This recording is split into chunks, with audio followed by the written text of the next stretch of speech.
De kampioensjury krijgt hengsten over. Hier is Casper Yes.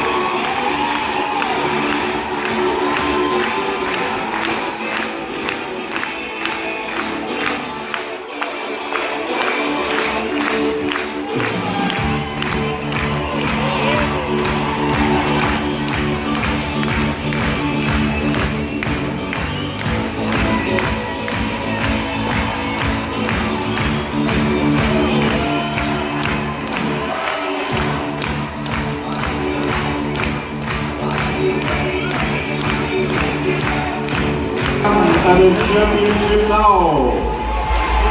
Hier de 400 uit.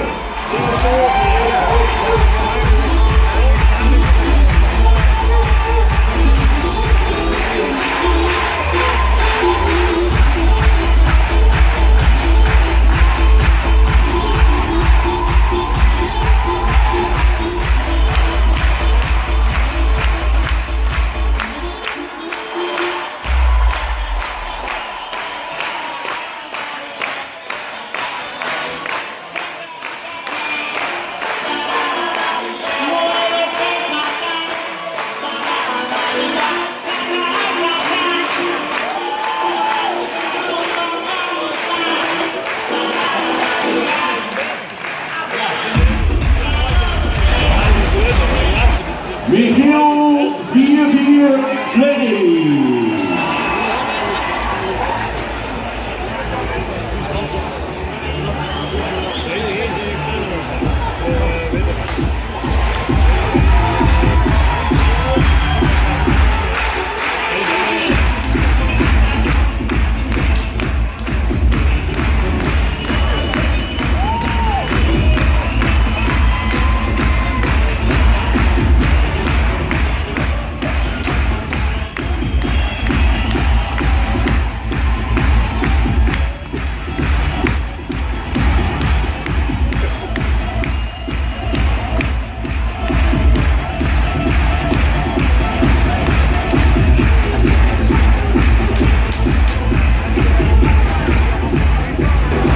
Charles 454.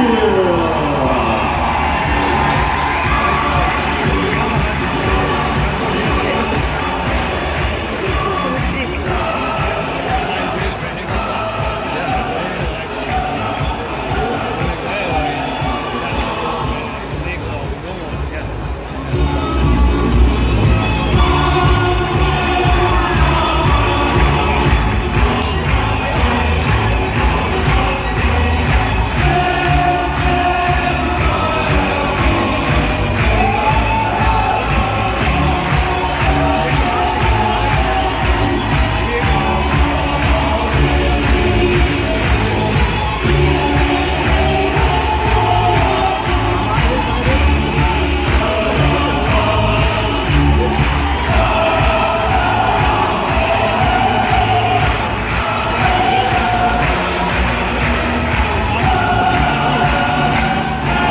De laatste nu.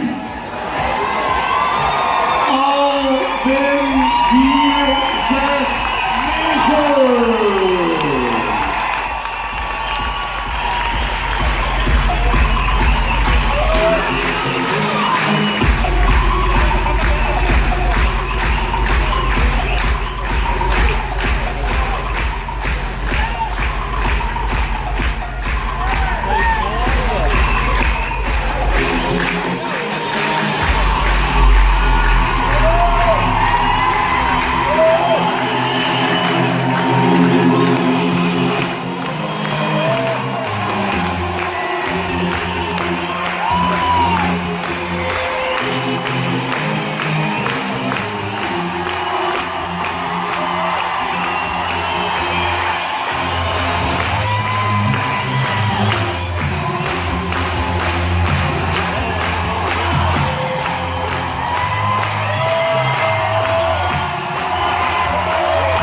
Bij de laatste twee dit jaar.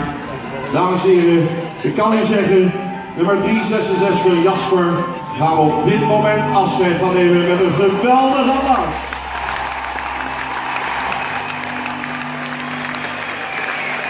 Beert 411. De zoon van Jasper liet zich ook dit jaar weer fantastisch zien. Wat een hengst, wat een postuur. Eén en al kracht, één en al uitstraling. Wat is die bloed mooi. Maar voor Beert 411 gaat de doek nu vallen.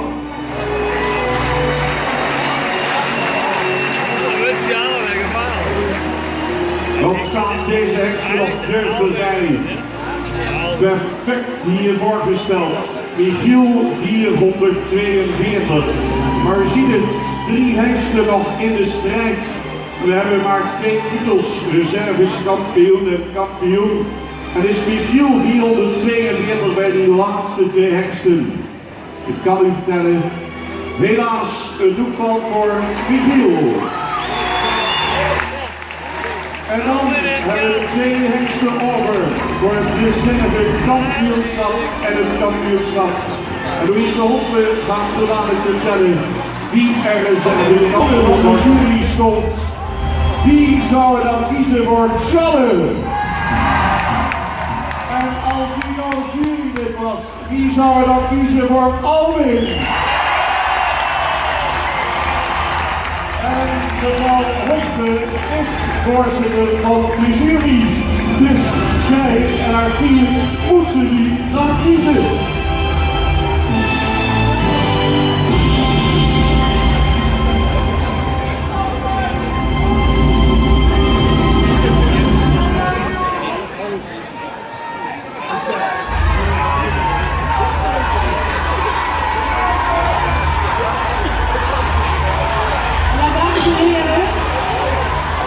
Beste mensen natuurlijk.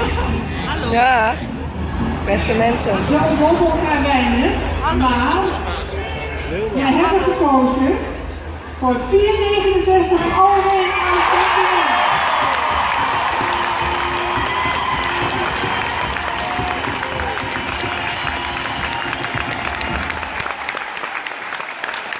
Maar ook Janne, wat ziet er zich goed zien en wat stapte die ook goed. Mooi aan gewerkt, want dat was dan wat transporten, maar het meest constante in de kampioensring, in de draf, was Alwin. Maar als reservekampioen voor de andere hengsten is Janne ook een fantastische kandidaat.